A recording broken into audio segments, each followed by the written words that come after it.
بسم اللہ الرحمن الرحیم۔ السلام علیکم ناظرین، آٹا بحران اور اتحادیوں کے روٹھے منانے اور تحریک انصاف میں بغاوت کے سلسلے کے ساتھ اب حکومت کے لیے ایک اور چیلنج پھر سے سر اٹھا رہا ہے، اور وہ چیلنج ہے مولانا فضل الرحمان۔ مولانا فضل الرحمان ایک بار پھر ایکٹیو ہو گئے ہیں اور انہوں نے اپوزیشن کی جماعتوں کو اپنے گھر مدعو کر لیا ہے، اور اس کے بارے میں ان کو کہا جا رہا ہے کہ اب وہ یہ ڈیسائیڈ کر رہے ہیں کہ کون کون سی جماعتیں ان کے ساتھ ہوں گی، اور میں آپ کو بتاؤں گا اس کے بارے میں ساری ڈیٹیل۔ لیکن اگر آپ نے ابھی تک اس چینل کو سبسکرائب نہیں کیا تو اس چینل کو سبسکرائب کریں، بیل آئیکن کو پریس کرنا نہ بھولے گا، ویڈیو پسند آئے تو زیادہ سے زیادہ شیئر کریں اور لائک کریں۔ مولانا فضل الرحمان ایک زیرک سیاست دان ہے، ان کی سیاسی بصیرت میں کوئی شک نہیں ہے۔ بے نظیر بھٹو نے ایک انٹرویو میں کہا تھا کہ 90 کی دہائی میں جو غلطیاں ان سے ہوئیں، ان تمام غلطیوں سے پہلے مولانا فضل الرحمان نے ان کو متنبہ کیا تھا کہ یہ غلطیاں مت کریں، لیکن اب کی بار ایسا لگتا ہے کہ مولانا فضل الرحمان اپنے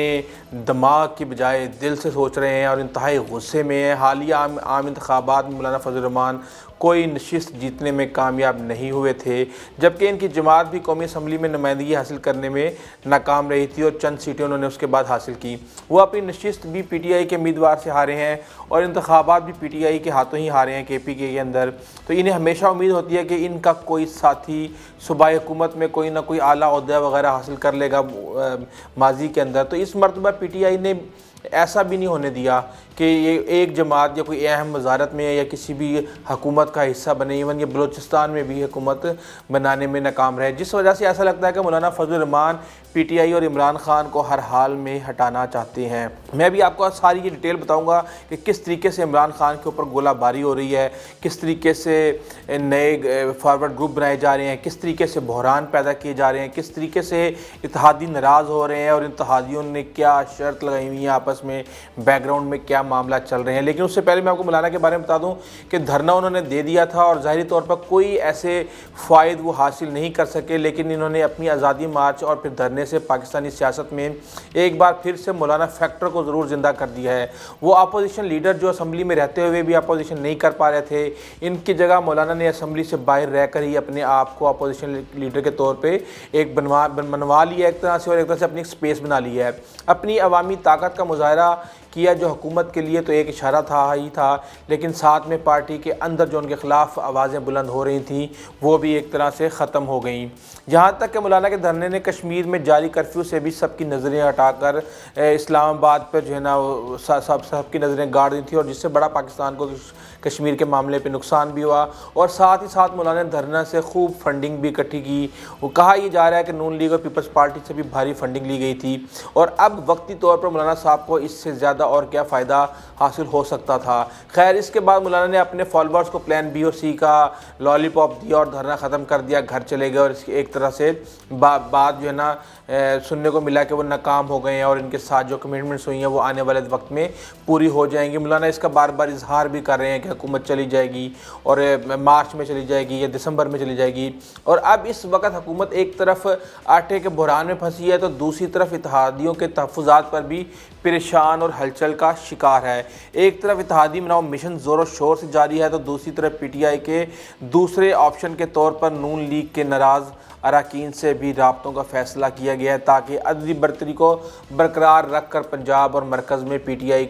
کی پوزیشن کو مستحکم کیا جا سکے، اور رابطوں کا یہ ٹاسک جہانگیر ترین صاحب کے سپرد کیا گیا ہے۔ لیکن لگتا یہ ہے کہ شطرنج کی اس بساط میں بہت سی چالیں ابھی چلنا باقی ہیں، ایک ایک کر کے چال چلی جا رہی ہے اور تحریک انصاف مسائل میں کرائسس میں گرتی جا رہی ہے۔ تحریک انصاف میں ایک فارورڈ بلاک تشکیل دیا جا چکا ہے اور اس 20 افراد پر مشتمل فارورڈ بلاک کی قیادت لیا سے پی ٹی آئی کے رکن اسمبلی سردار شہاب الدین کر رہے ہیں۔ سردار شہاب الدین کی قیادت میں چنیوٹ سے تیمور لالی، بھکر سے ملک غضنفر عباس چینا، بھکر سے عامر عنایت شہانی، حافظ آباد سے مامون تارڑ اور احسن جہانگیر بھٹی، ڈی جی خان سے محی الدین کھوسا، تونسا سے خواجہ داؤد، راولپنڈی سے اعجاز خان، منڈی بہاؤدین سے گلریز افضل چند، جنگ سے کرنل ریٹائرڈ غضنفر عباس اور سرگودا سے فاروق حمید، افتخار گوندل اور منیب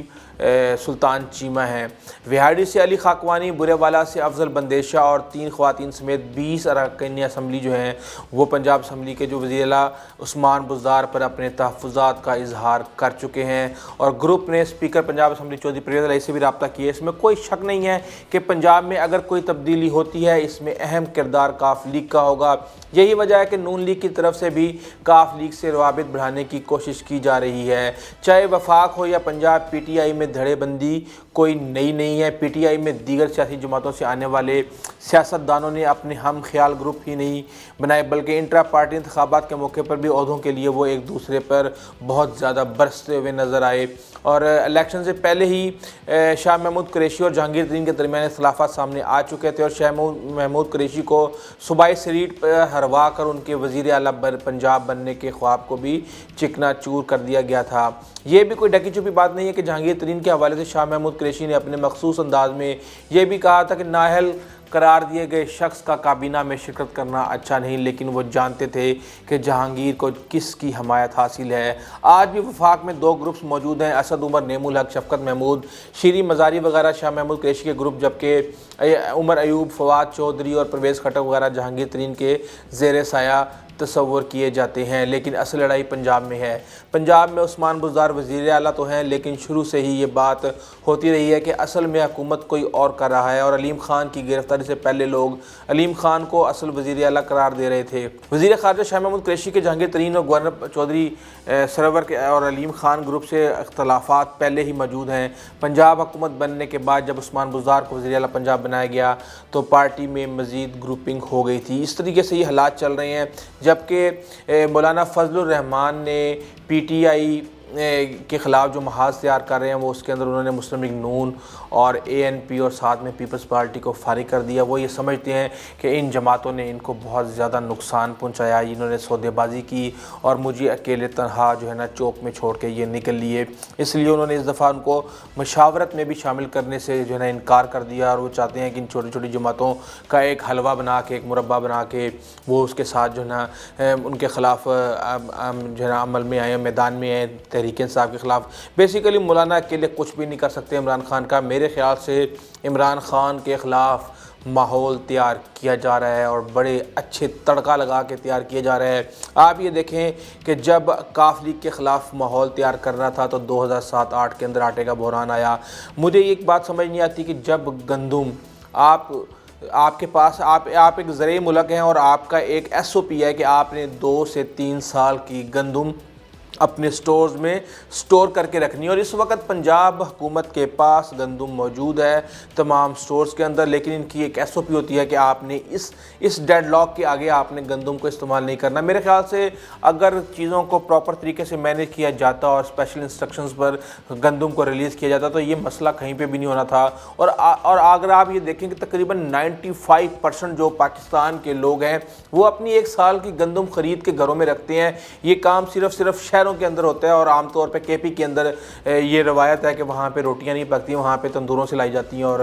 جو بھی ان کا طریقہ کار ہے وہاں پہ استعمال کیا جاتا ہے۔ لیکن آپ یہ دیکھیں جب آپ نے کسی بھی حکومت کی ریپوٹیشن آپ نے ان کی ویک کرنی ہوتی ہے، وہ تمام جماعتیں جو کہ کسی نہ کسی کی انگلیوں پہ چلتی ہیں وہ ساری ناراض ہو کے بیٹھ گئی ہیں، کوئی وزارت مانگ رہا ہے اور ایسی ڈیمانڈیں کیا کریں گے، آپ کو بھی آگے نظر آئے گا، جو کہ عمران خان کے پاس اس کے ہاتھ میں نہیں ہے دینے کے لیے۔ تو میرے خیال سے یہ ایک طریقے سے عمران خان کو دیوار کے ساتھ لگایا جا رہا ہے۔ آنے والے دنوں میں عمران خان کو تیار کیا جائے گا کہ وہ پنجاب کی حکومت سرنڈر کر دیں، اور یہ جتنے بھی گروپ وغیرہ یہ بن رہے ہیں یہ سارے کے سارے کوئی نہ کوئی جو ہے نا نون لیگ سے آیا تھا، کوئی کاف لیگ سے آیا تھا، کوئی کہیں اور سے آیا تھا۔ ویسے تو پوری کی پوری تحریک انصاف 10 یا 15% کے علاوہ کہیں نہ کہیں سے آئی ہوئی ہے، لیکن یہ وہ لوگ ہیں جو کہ پہلے ہی اپنا ایک پلان بنا چکے تھے۔ ان کو صرف اور صرف تحریک انصاف کے ووٹ بینک کو اس وقت کیش کرنا تھا الیکشن جیتنے کے لیے، جبکہ ان کی ہمدردیاں کسی اور کے ساتھ ہیں۔ آنے والے دنوں میں بہت زیادہ چیزیں تیز ہونے والی ہیں، ڈیولپمنٹس بہت تیز آئیں گی۔